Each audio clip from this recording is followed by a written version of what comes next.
Maybe the biggest sign the sell America trade is on as investors unload U.S. Treasuries and the dollar. Gold hitting its 24th record of the year, settling above 3,400 today. The precious metal is now up almost 30% in 2025. John Ciampaglia is the CEO of Sprott Asset Management, which focuses on precious metals and critical minerals investing. John, great to have you with us.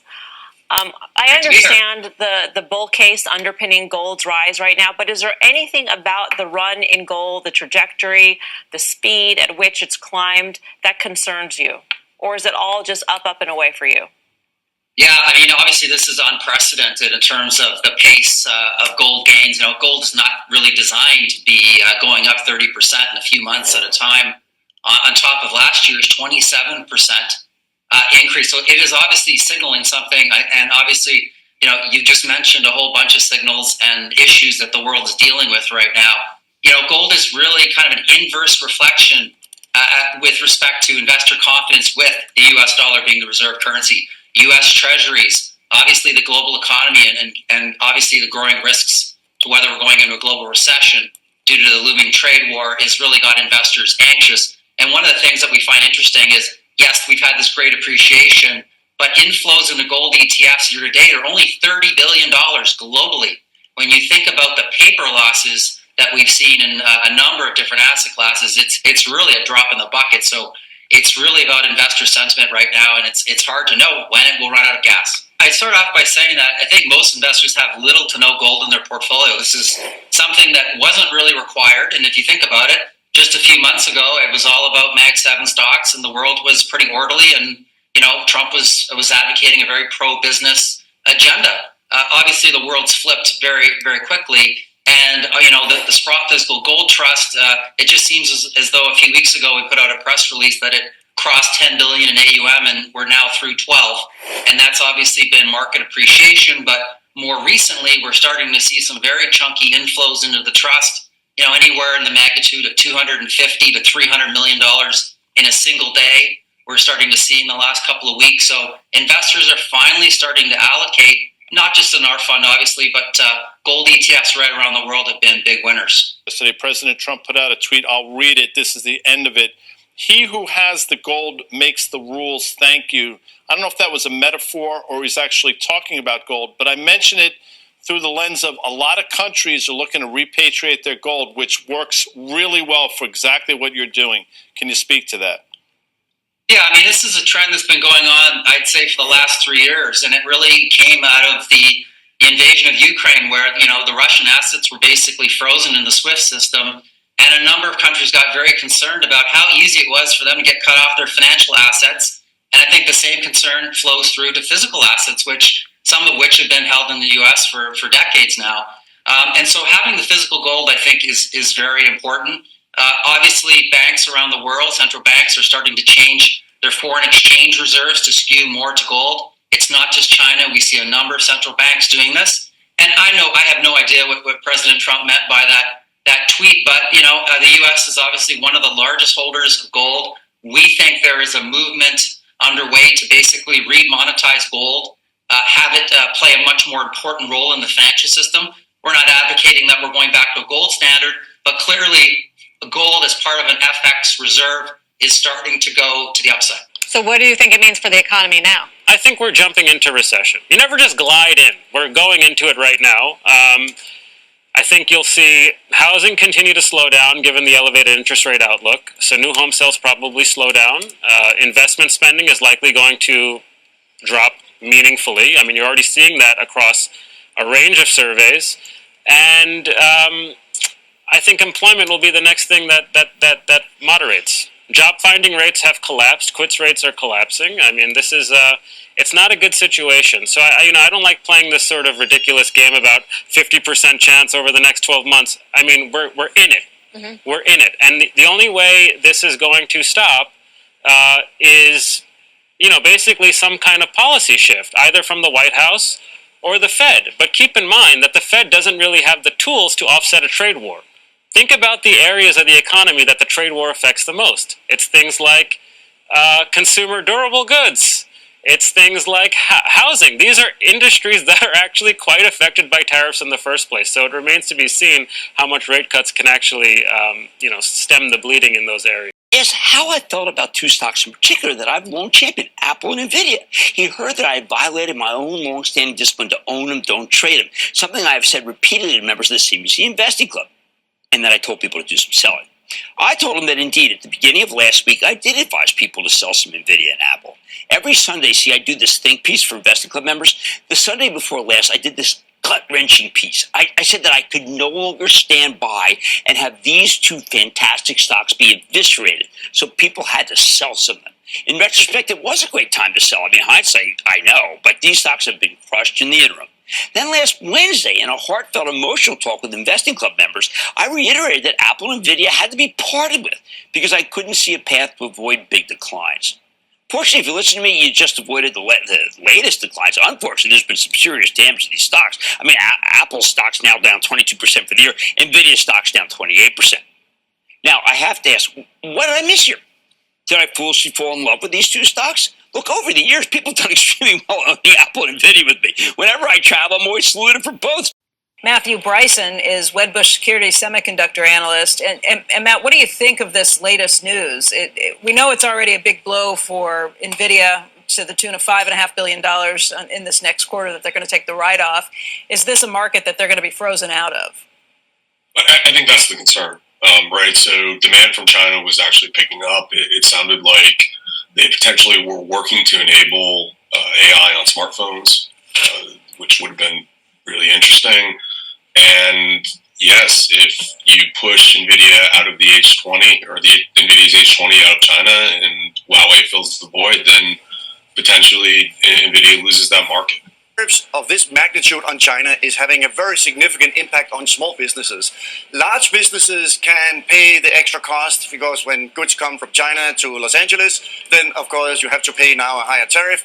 Large companies have the resources and the working capital to deal with that, but small businesses do not have the working capital. So think about your independent toy seller in Nebraska, your men's clothing wear in Wyoming, think about your Colorado seller of ski gear.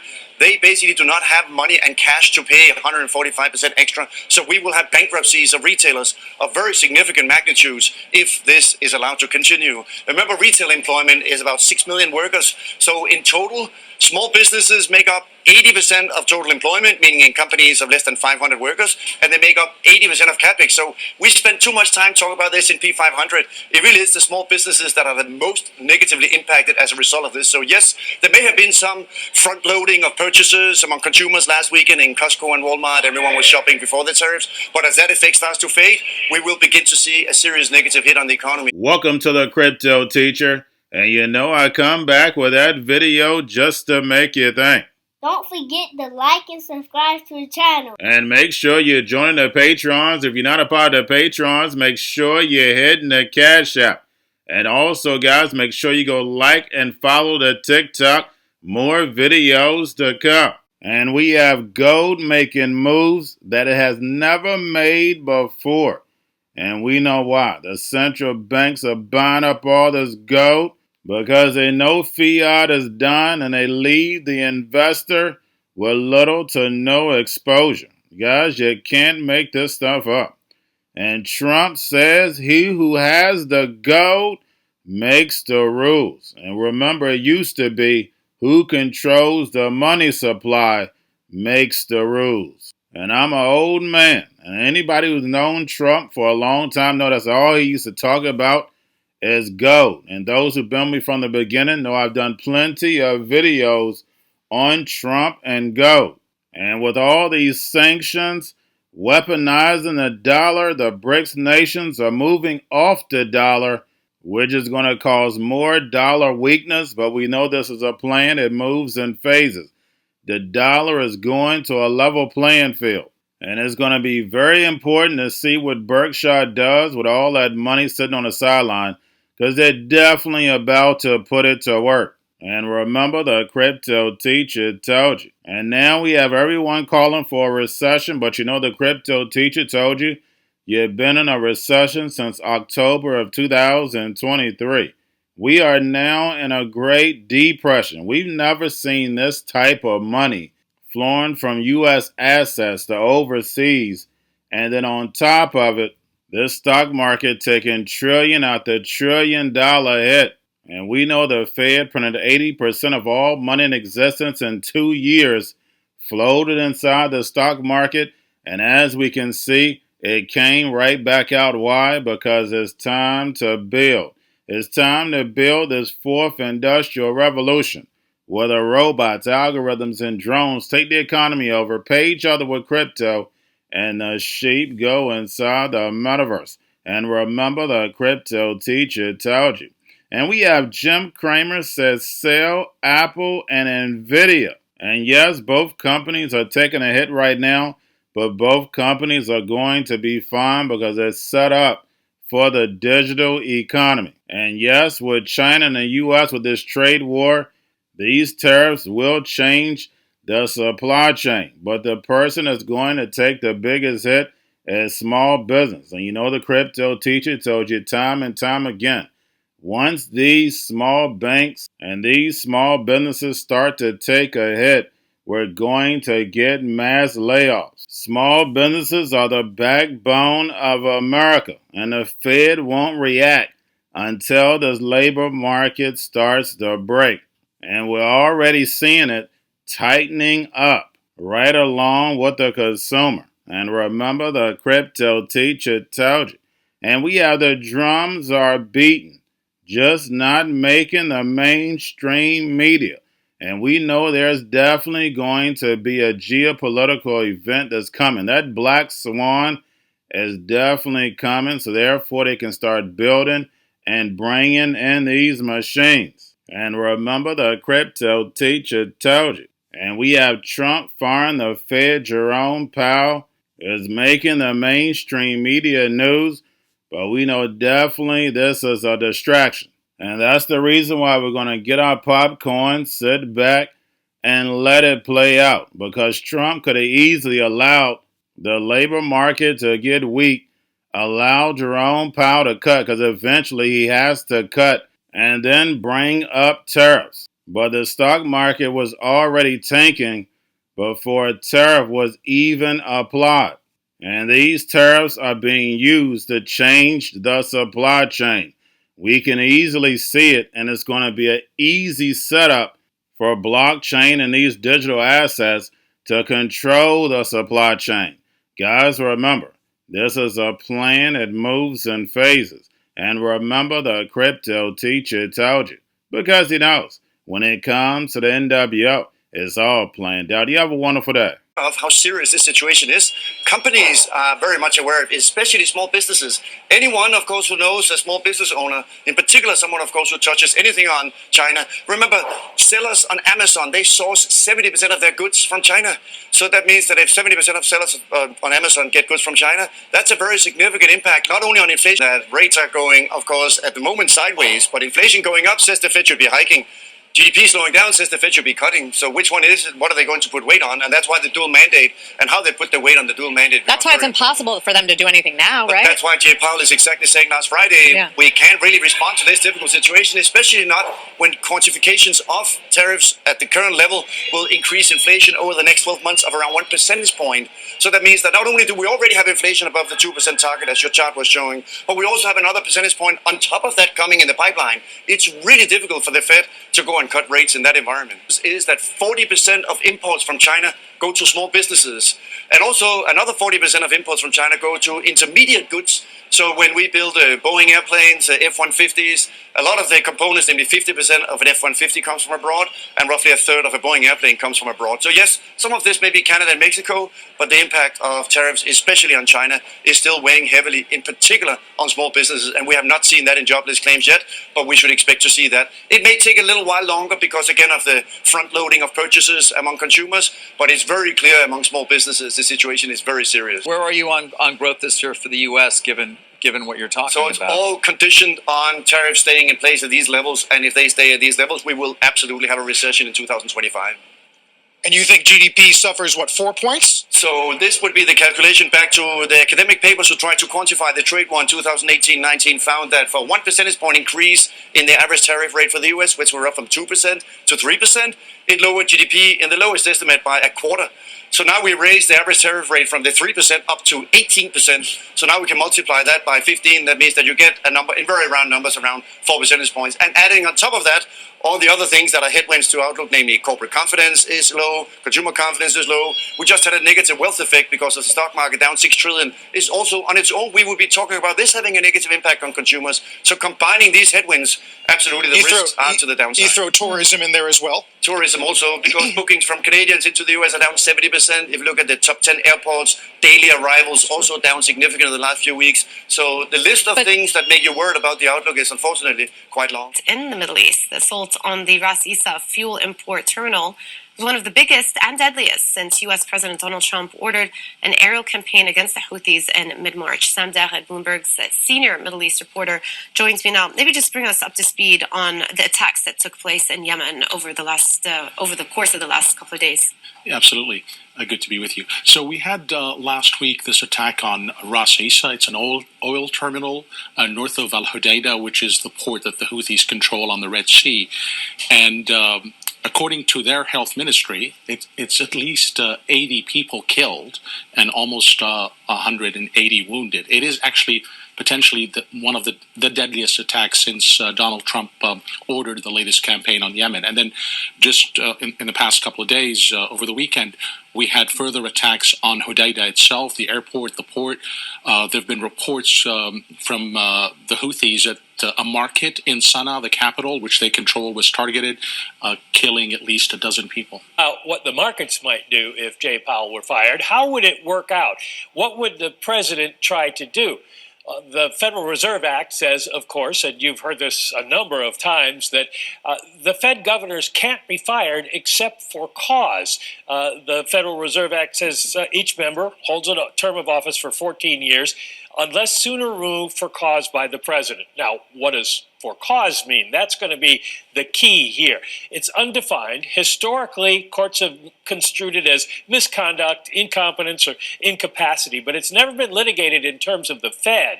The Supreme Court now considering those two cases with the National Labor Relations Board and the Merit Systems Protection Board about whether the leaders of those could be fired.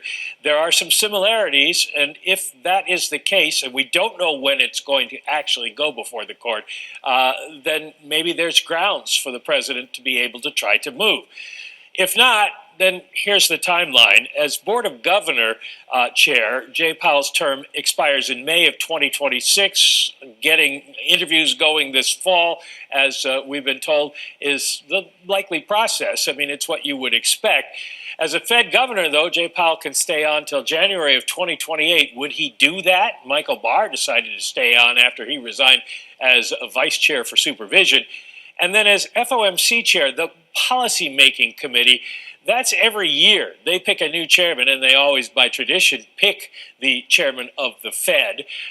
If the president puts somebody else in, then the members of the Open Market Committee could still pick Jay Powell. You don't have to be on the Fed to be chairman of the Open Market Committee. So there's a lot of moving parts here, but the question is, do they all come together enough that the president could get rid of Jay Powell without setting off a market tsunami? Going to a different economy, and we're going to be learning more about that as we go. But clearly, we're learning that things can be done from remote locations. We're learning that technology can replace people even more than we thought.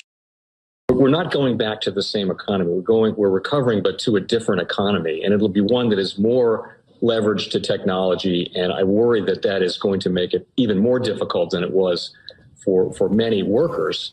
In Silicon Valley, and my friends who work in technology know that what we did to the manufacturing workers, we are now going to do to the retail workers, the call center workers, the fast food workers, the truck drivers, and then even bookkeepers, accountants, insurance agents, lawyers, and on through the economy. So what happened to the manufacturing workers is a very clear sign. And so we'll import Chinese-based CBDC technology. So it's going to be CBDC in a box provided to you by the People's Bank of China. But every stock, every bond, every currency, every commodity, every piece of art, every private business, every piece of real estate will eventually be a token on a blockchain, an entry on a ledger, permanent and immutable. We will have truth instead of trust, and we will save over $7 trillion a year. 6 to 8% of global GDP is wasted by the friction of the trust industry that's necessary when you have dual entry accounting. With triple entry accounting, which is what a blockchain is, we get rid of all of that friction. It's a beautiful future. Like what you see in China and their social credit scoring systems, right? If we get identity wrong, it could be a tool to enslave humanity. And if we get it right, it could be a tool to liberate humanity. And as an American, I'm obviously rooting for the one that's on the side of freedom. Bitcoin is an international asset. And also, I do believe the role of crypto is it's digitizing gold. I actually believe this technology is going to be very important. Look at it. We have been part of a huge revolution in investing through ETFs. We believe that ETFs will be changing the whole way we invest. Many people still use it as a means, people are investing it for indexing. No, the majority of people who are putting money in in ETFs are active investors that are buying exposure. The entire bond market is being transformed as we talk right now. I believe the next generation for markets, the next generation for securities will be tokenization of securities. And if we can have that distributed ledger that we know every beneficial owner, every beneficial seller, we all have our code of who's buying, who's selling, instantaneous settlement. And think about it, it changes the whole ecosystem. Chinese bank ICBC has been hit by a ransomware attack, and the U.S. Treasury market, as a result of that, has been disrupted. This, according to the Financial Times. We're getting it more right now with Bloomberg's Shonali Bassick. Shonali, what do we know? Listen, we have the Financial Times now reporting that ICBC, one of China's largest banks here, was hit with a ransomware attack. And remember, they're a very significant intermediary in the Treasury market. The SIFMA has told its members that this has been part of the reason here that the system is kind of clogged up, if you will, during that auction that we saw a little bit before. The attack had prevented ICBC, according to the Financial Times, from settling Treasury trades on behalf of other market participants. A large executive at a major bank also telling the paper that such a large party on the fixed income clearing corp creates major concerns, potentially impacting the liquidity of Treasury markets. Now, it was not just a poor auction. It was absolutely lousy, and when the dealers have to step in to save a treasury auction, that's a rare occurrence. And Cryptoteacher and the new World Order book, plus the 3 kids books. It's time to re-educate. Also, new to cryptos, Coinbase, Bitrue, Binance. Do not forget book links and crypto links are in the description. The stock channel, guys. Don't forget to go like, subscribe, spread everywhere. You have your Kobo, your chip stocks, your banking, your gaming. While everybody's sitting at home, get on stocks, the Seaver, the biotech stocks. And while everybody's at home wishing, they were still getting that free money. What are they doing?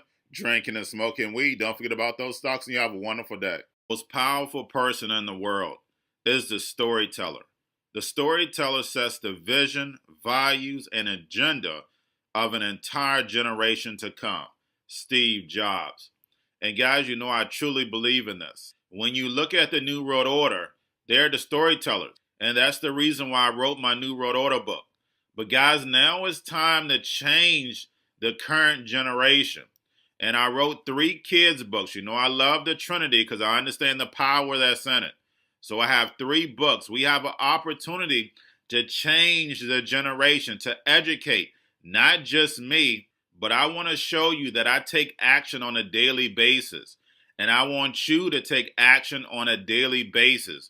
Whether it's your job, whether it's in your community, we have an opportunity right now to educate the masses. I posted this on my Twitter account. Please share, but this is a short clip of the 3 books. There's going to be a clothing line and action figures. Please get these books for your kids, nephews, cousins, friends, So therefore, we can start the re-education now. Because as we see, the fourth industrial revolution foundation is definitely here. Robots, algorithms, drones, taking humanity out the picture. We have to re-educate. But let's get into the video. Part 1. King Joshua and Grandma Tam save the village. Part 2. King Joshua and Grandma Tam save New York from COVID-33. Part 3. King Joshua and Grandma Tam goes to China. It's mandatory to get part 1, part 2, and part 3 of this series. It's time to re-educate Generation Z.